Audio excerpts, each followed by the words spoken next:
Olá, boa noite. Agora são 20 horas. Espero que esteja tudo bem com você. A partir de agora, você confere comigo as notícias do Brasil e do mundo. Após o governo de Israel ameaçar retornar à guerra de Gaza, o Hamas anunciou que vai voltar ao acordo e soltar os reféns no próximo sábado.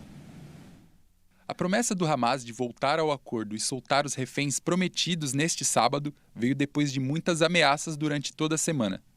Na segunda-feira, líderes do Hamas haviam acusado Israel de violar o acordo de cessar-fogo ao impedir a entrada de material de socorro no território e atrasar a permissão para que os palestinos retornem ao norte da faixa de Gaza. O preço pela quebra do acordo seria muito alto. O Hamas disse que não soltaria os reféns de Israel.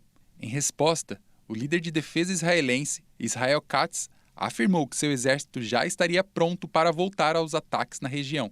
Tudo mudou quando Donald Trump, presidente dos Estados Unidos, entrou em cena e afirmou que se todos os reféns não fossem soltos até meio-dia de sábado, a consequência seria devastadora para a Palestina. Acontece que a ordem de Trump foi muito além do acordo que os países tinham feito. Isso porque, no acordo, numa primeira fase, 33 reféns seriam trocados por centenas de prisioneiros palestinos.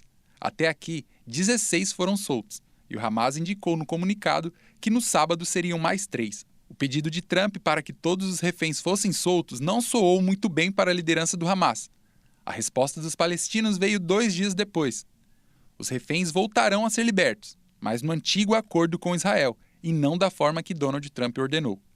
Após o anúncio do Hamas, o que resta é aguardar para ver se de fato as promessas vão se cumprir. A Força Aérea Brasileira interceptou e derrubou um avião do tráfico de drogas que entrou no espaço aéreo brasileiro pela fronteira com a Venezuela. A operação ocorreu nesta terça-feira. A Força Aérea Brasileira, a FAAB, derrubou um avião venezuelano depois que ele entrou ilegalmente no território brasileiro e desobedeceu às instruções de aterrissagem. 2 traficantes foram encontrados mortos a bordo, além de entorpecentes que foram apreendidos. Podemos ver nas imagens que mostram o local onde o avião caiu, com muita fumaça escura e um foco de incêndio na mata fechada. A FAAB alegou que seguiu os procedimentos estabelecidos pela Lei de Destruição de Aeronaves, que permite a eliminação de aviões que invadem o espaço aéreo brasileiro sem permissão. Inicialmente, foram feitas medidas de identificação para atestar a identidade e observar o comportamento do avião. Logo após, a FAAB ordenou que o avião mudasse sua trajetória e fizesse um pouso compulsório, mas as determinações foram desconsideradas. O avião então foi classificado como inimigo.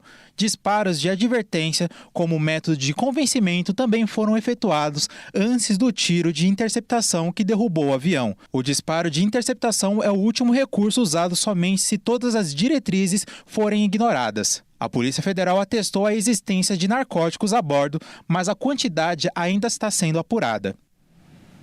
Uma pesquisa apontou que Lagoa da Conceição, em Florianópolis, tem concentração de cocaína entre as mais altas já reportadas no mundo. O local é um dos principais pontos turísticos da capital.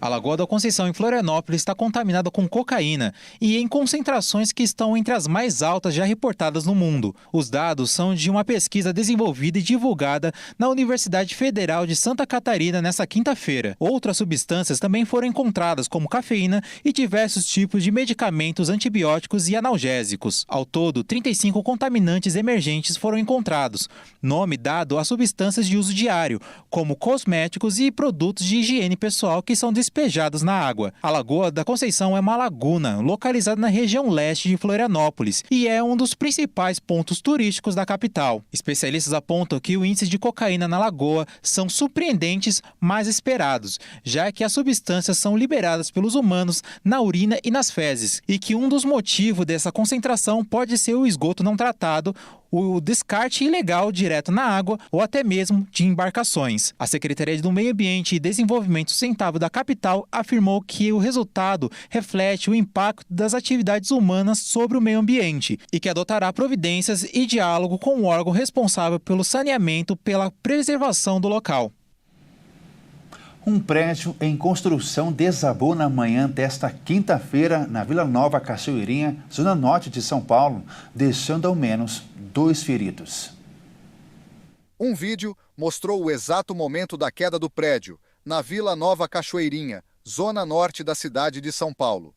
A construção ficava na rua Pedro Osório Filho. Os vizinhos do prédio tomaram um grande susto com o estrondo da queda do imóvel. Imagens feitas por moradores do entorno mostram uma enorme nuvem de poeira que levantou após a queda do edifício. Segundo o Corpo de Bombeiros, 2 pessoas ficaram feridas. Uma das vítimas é um homem que teve fratura exposta na perna e foi levado ao pronto-socorro do Mandaqui. A outra pessoa teve apenas ferimentos superficiais e recusou atendimento no local. Ao todo, 11 viaturas dos bombeiros foram enviadas ao local para atender à ocorrência. Segundo informações, a obra tinha começado há cerca de 6 meses e muitos operários trabalharam ali até o fim do ano passado.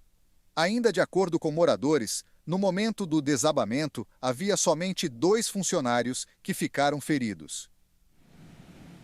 O Jornal Toda Hora fica por aqui e eu volto às 21h com mais notícias para você. Tchau!